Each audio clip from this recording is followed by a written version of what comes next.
ये रहस्य आप लोग जानते हैं कि स्त्री और पुरुष दोनों मिलने के लिए इतने उत्सुक क्यों होते हैं?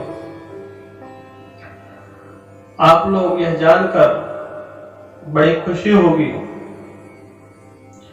कि स्त्री और पुरुष का संबंध एक चुंबक के भांति है।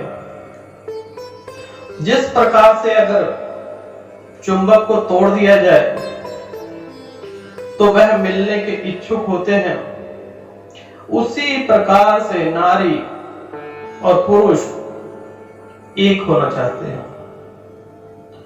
आपने महादेव जी को देखा ही होगा कि अर्धनागेश्वर, आधा शरीर जो महादेव जी का है वह पुरुष का है। आप लोगों ने देखा भी होगा, आधा नारी का। यही वह वजह है कि नारी पुरुष हमेशा एक होना चाहते हैं, और एक ही है वह। नारी अलग नहीं है,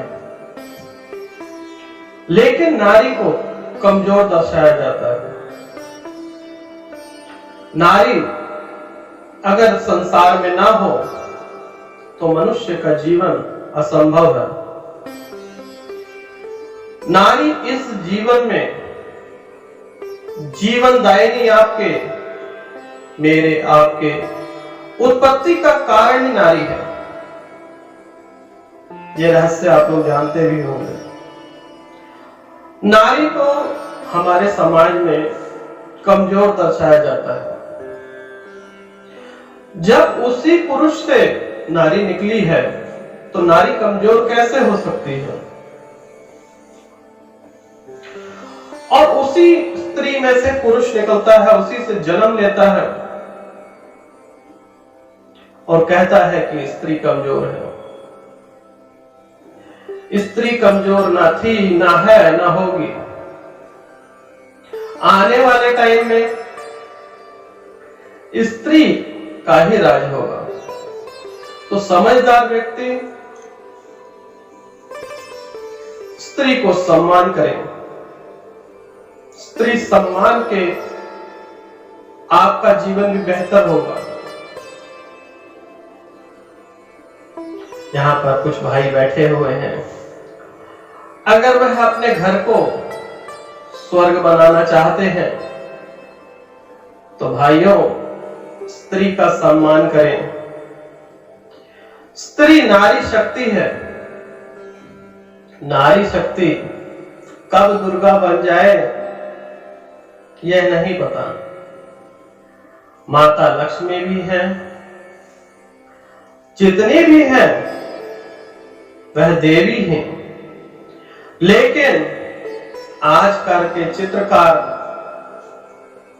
नारी का ऐसा भद्र चेहरा आपको दिखाते हैं कि नारी बहुत कमजोर है। ना तो कमजोर थी, ना है, ना होगी। अगर नारी कमजोर है तो तुम भी कमजोर हो। तुम बलवान हो और नारी कमजोर। नारी तुम्हारी जन्मदाता है। अगर नारी ना होती तो तुम भी ना होते हो। तो नारी का सम्मान करें। जब नारी का सम्मान करेंगे तो सम्मान आपको स्वयं ही मिलेगा। अगर किसी मनुष्य को चाहता है कि खुशी मिले तो वह दूसरों को भी खुशी देगा तो ही खुशी मिलती है। अगर लोगों को दुख दोगे तुम्हें भी दुख ही मिलेगा। जैसा लोगों से चाहते हो, प्रेम के बदले प्रेम।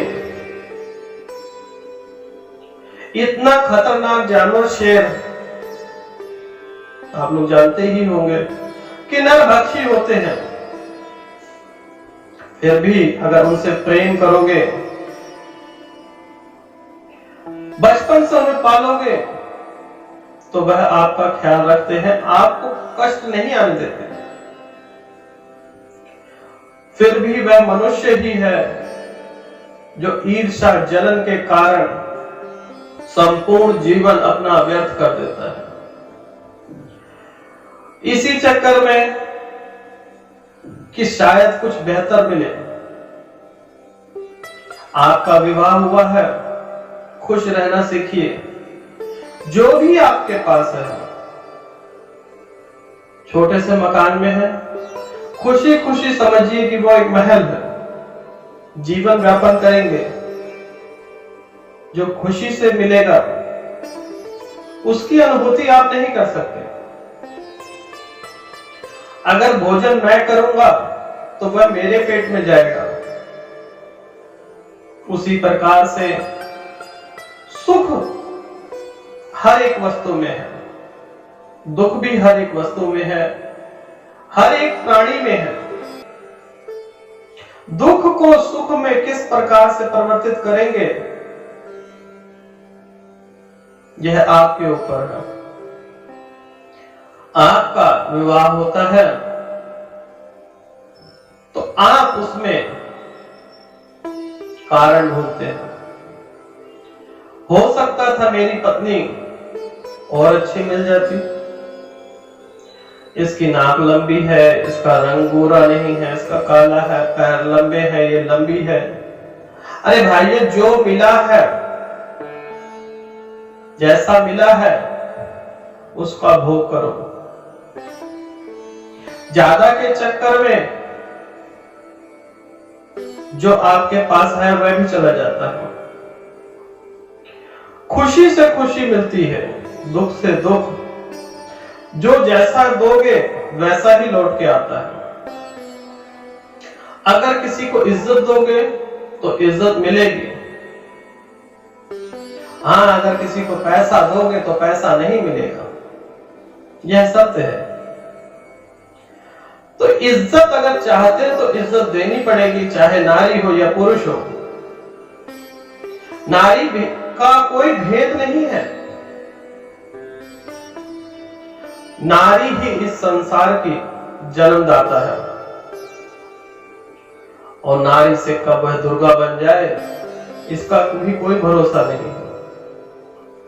तो अपने जीवन को स्वर्ग बनाने के लिए नारी को सम्मान दीजिए।